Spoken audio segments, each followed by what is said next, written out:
सबसे पहली बात तो एक स्टूडेंट को क्लियर होना चाहिए कि उसे एसएससी की प्रिपरेशन करनी है बैंकिंग एग्जाम की, ओके क्योंकि थोड़ा सा दोनों एग्जाम्स का अप्रोच डिफरेंट है ना। एसएससी में इंग्लिश का वेटेज अलग है और बैंकिंग में वेटेज अलग है। अगर मैं एसएससी में बात करूँ तो एसएससी में पेपर इजी आता है, मेरिट हाई जाती है, जी। लेकिन बैंकिंग एग्जाम में वही पेपर आपका डिफिकल्ट आएगा और मेरिट जाएगी लो।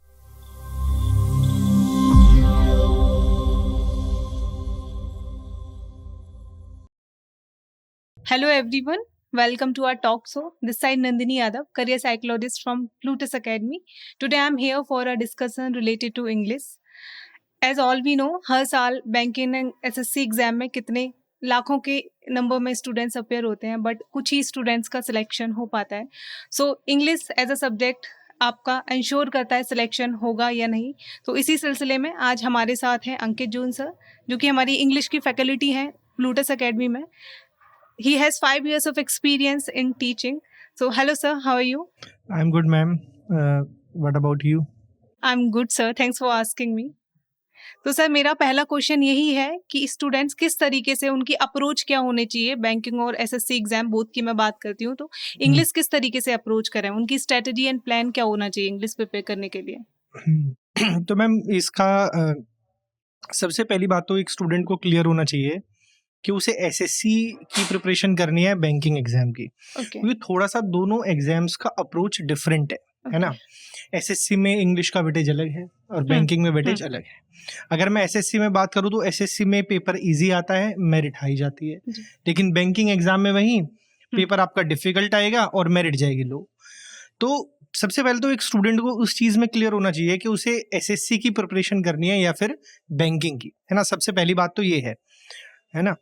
दूसरी चीज, अगर मैं एक तरफ अगर मैं एसएससी की बात करूं तो एसएससी के लिए इंपॉर्टेंट चीज है 10th तक की ग्रामर आती है और वोकैबुलरी बेस्ड एग्जाम है हमारा। तो बच्चे को क्या करना है, बच्चे को सबसे पहली बात तो डिसाइड कर लिया, उसके बाद में उसे जो क्लास में जो हम पढ़ा रहे हैं उसे वो पढ़ना चाहिए। उसके बाद जो क्वेश्चंस हम बच्चे को प्रोवाइड कराते हैं प्रैक्टिस के लिए, बच्चे को वो करने चाहिए। और जब सारा कोर्स उसका कंप्लीट हो जाए, आफ्टर दैट वो प्रीवियस ईयर के क्वेश्चंस कर सकते हैं।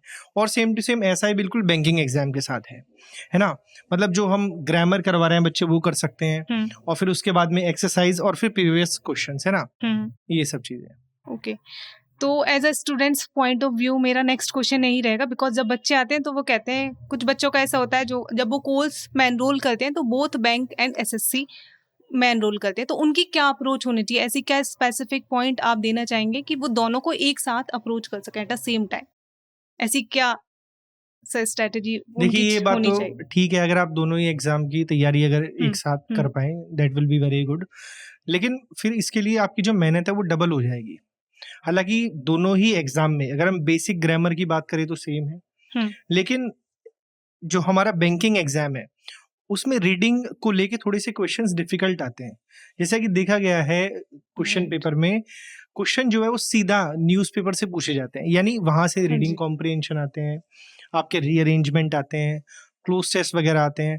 तो बैंकिंग के लिए जो हम पढ़ा रहे हैं वो तो जरूरी है ही, लेकिन साथ में रीडिंग भी जरूरी है, साथ ही बच्चा रीडिंग करता रहे, न्यूज़पेपर रीडिंग। और एसएससी के लिए जरूरी है कि वो जो हम बता रहे हैं उसी को पढ़ता रहे और साथ ही वोकैबुलरी भी लर्न करता रहे और रीडिंग भी करे थोड़ी बहुत, ताकि जो उसकी वर्ड्स के ऊपर कमांड है वो हो जाए, है ना, क्योंकि उसकी एग्जाम में जाके हेल्प करेगी। तो हो सकता है दोनों एक साथ, लेकिन बट फिर उसके लिए उतनी ही मेहनत उसको करनी पड़ेगी, है ना। ये है बात में। ओके सर, नेक्स्ट मेरा क्वेश्चन होगा जो कि स्पेसिफिकली हिंदी मीडियम स्टूडेंट्स का रहता है। आई नो कि रिलेट कर पा रहे होंगे बहुत स्टूडेंट, कि उनका ये होता है कि मैम हमारा बैकग्राउंड हमेशा से हिंदी मीडियम का रहा है, तो हम इंग्लिश कैसे कवर कर पाएंगे, लाइक हमारा हो पाएगा भी या नहीं। अदर सब्जेक्ट पे हम कर सकते हैं, लेकिन इंग्लिश में क्या होता है वो स्कोर डाउन रहता है, तो मेरिट से कट ऑफ से कहीं ना कहीं इंग्लिश से वो बाहर हो जाते हैं। तो उनकी ये दिक्कत का सोल्यूशन क्या देना चाहेंगे आप? देखिए, जिन बच्चों की इंग्लिश थोड़ी कमजोर है वो सबसे पहली बात तो मैंने बताया डिसाइड कर सकते हैं। उसके बाद में वो एसएससी की तरफ ज़्यादा जा सकते हैं, क्योंकि अगर हम एसएससी की बात करें तो बैंकिंग के हिसाब से कंपैरेटिवली थोड़ी सी इंग्लिश वहाँ पे आसान है ना। तो वो एसएससी की प्रिपरेशन कर सकते हैं, क्योंकि वहाँ पे 10 तक की ग्रामर आती है ना, इतना मुश्किल भी नहीं है एग्जाम हमारा। और साथ ही जो हम बता रहे हैं बस वो वही करते चले, है ना, उसी को प्रैक्टिस करें बार बार, कॉन्सेप्ट्स को समझें, है ना। और क्वेश्चन करें प्रीवियस ईयर के, और बाकी तो देखो मेहनत है ना। हाँ जी और देखो सबसे चीज, एक इम्पॉर्टेंट चीज ये है कि इंग्लिश जो है वो एक लैंग्वेज है ना।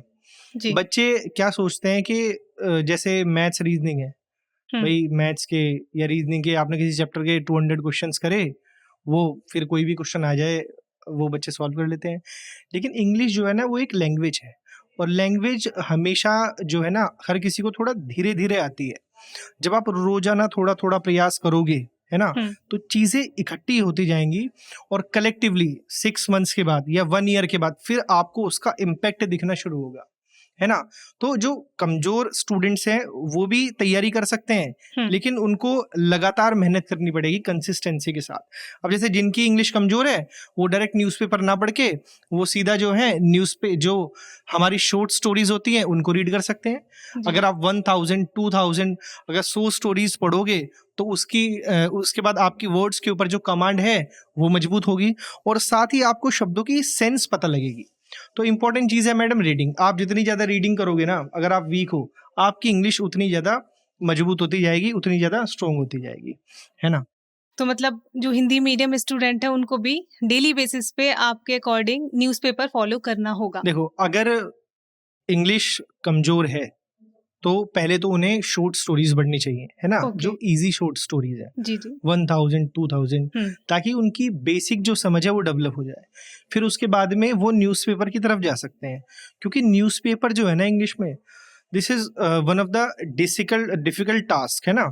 ये सबसे डिफिकल्ट चीज है, क्योंकि इसमें लिटरेचर प्लस वोकेबलरी दोनों का मिक्सचर है ना। जी जी। तो इसी वजह से बाद में उन्हें पढ़ना चाहिए न्यूज़पेपर। पहले जो कमजोर स्टूडेंट्स है, जो वीक स्टूडेंट्स है, उनको स्टोरी रीडिंग करना चाहिए। After that they can read the newspaper, है ना। जी।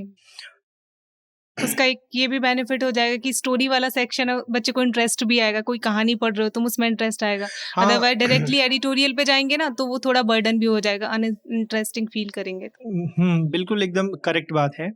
नहीं वैसे जब चीज़ें समझ में आनी शुरू होंगी ना, जब न्यूज़पेपर वो पढ़ेंगे, और देखो वैसे शुरुआत में एकदम से न्यूज़पेपर पढ़ेंगे तो समझ में आना थोड़ा सा मुश्किल है, लेकिन जैसे वो 2 to 3 मंथ्स पढ़ते जाएंगे तो चीज़ें अपने आप आनी समझ में आना शुरू हो जाएंगी। क्योंकि ऐसा है न्यूज़पेपर में कुछ ऐसे स्पेसिफिक वर्ड हैं वो बार बार रिपीट होंगे, है ना। तो जब वो वर्ड्स रिपीट होंगे, वो एक ही वर्ड को बार बार पढ़ेंगे, तो वो सेंस उनके माइंड में खुद ही डेवलप हो जाएगी। तो इसलिए 3 या 4 मंथ्स के बाद उन्हें चीजें खुद ब खुद समझ में आनी शुरू हो जाएंगी, सबकॉन्शियस माइंड में उनके फिट हो जाएंगे। हाँ बिल्कुल। ठीक। तो सर कुछ स्पेशल टिप्स एंड ट्रिक्स मैं जानना चाहूंगी बच्चों के बिहाफ पे, कि जो एंटोनियम सिनोनियम्स होते हैं, वन वर्ड्स हो गए, फ्रेजेस हो गए, इडियम्स हो गए, ये लाइक बहुत ही रट्टाफिकेशन काइंड ऑफ थिंग हो जाती है, तो उनको याद करने का क्या सॉल्यूशन है, किस तरीके से उनको याद किया जाए? देखो अगर हम एसएससी की बात करें तो एसएससी में वोकेबलरी बहुत ज्यादा मैटर करती है, क्योंकि डायरेक्टली वोकेबलरी से क्वेश्चन पूछे जाते हैं। तो देखो इसका एक सोल्यूशन तो ये भी है कि जो हम क्लास में बताते हैं बच्चे को, जो वोकेबलरी की क्लास, जैसे कि मैं लेता हूँ वोकेबलरी की क्लास, वो बच्चे एक भी क्लास ना छोड़े, और जो भी मैं उसमें वर्ड्स करवा रहा हूँ उनको करते जाएं, और साथ ही नई वोकेबलरी करने के साथ साथ उनको रिवाइज भी करते जाएं। और साथ ही जैसे कि मैं आप लोगों से आपको बता रहा था, एक जैसे बुक है हमारे यहाँ पे, हमारी एकेडमी की जो टीम है उसने बनाई है। इस बुक के अंदर क्या हमने सारे के सारे जो क्वेश्चंस हैं उनको इंक्लूड किया है, जो इंपॉर्टेंट क्वेश्चंस हैं हर एक एक्सरसाइज में। और साथ ही हमने इसमें न्यू वोकेबलरी डाली है 15,000 to 16,000। अगर स्टूडेंट इसको भी कर लेंगे ना तो it is more than enough, है ना। तो इससे भी काम चल जाएगा। और साथ ही मैं क्लास में भी बच्चों को वोकेबलरी करवाता रहता हूँ, है ना। तो ऐसे धीरे धीरे प्रयास करते करते, रोजाना थोड़ा करते करते जो है ना तैयारी हो जाएगी, है ना। तो ये तरीका है वोकेबलरी को करने का। और दूसरी चीज, एक चीज और है, जैसे अभी मैं आपसे रीडिंग की बात कर रहा था, तो जब बच्चे रीडिंग करेंगे ना, तो रीडिंग में भी जब नए वर्ड्स आएंगे तो वहां से भी उनको वो वर्ड्स लर्न होंगे, उनकी सेंस डेवलप होगी, है ना। तो वहां से भी स्टूडेंट्स वोकेबलरी को कर सकते हैं। ओके। तो सर मैं लास्ट आपसे पूछना चाहूंगी कि जो बच्चे अप्रोच कर रहे हैं 2024 के लिए, उनके लिए कोई स्पेशल टिप्स हो आपके पास, बता दीजिए। स्पेशल टिप्स मैम देखिए कुछ नहीं है, सक्सेस तो हार्ड वर्क ही मांगती है ना। तो सबसे बड़ी टिप यही है कि मेहनत करें बच्चे, और मेहनत करने का मतलब है कि रोज मेहनत करें। 1-2 दिन से देखो काम नहीं चलेगा, पूरे साल ही मेहनत करनी पड़ेगी, है ना। तो अगर मेहनत करते रहेंगे तो चीजें होती रहेंगी। ओके देन सर, हमारा जो नेक्स्ट बैच है वो कब स्टार्ट हो रहा है, बच्चों को नेक्स्ट जानकारी बैच जो दीजिए। है हमारा वो अगले वीक शुरू होने जा रहा है ना। और लगभग हर महीने जो है हमारे यहाँ 2 बैचेस न्यू शुरू होते हैं, तो आप एनरोल कर सकते हैं जल्द से जल्द। और आप पाएंगे अगर आप एनरोल करेंगे कि हमारे जो जितने भी सभी फैकल्टीज़ हैं, चाहे वो रीजनिंग हो चाहे वो इंग्लिश हो, सभी टीचर्स जो है ना वो आपको इतना पढ़ाएंगे जितना कि आपके पेपर में आए, ना उससे ज़्यादा ना उससे कम। आपको क्या करनी है, बस उसकी प्रैक्टिस करनी है मेहनत के साथ में, और आप पाएंगे कि धीरे धीरे करते करते आपकी प्रिपरेशन हो जाएगी और आप आराम से एग्ज़ाम को क्वालिफाई भी कर पाओगे। Okay, firstly thank you so much sir for giving us your precious time.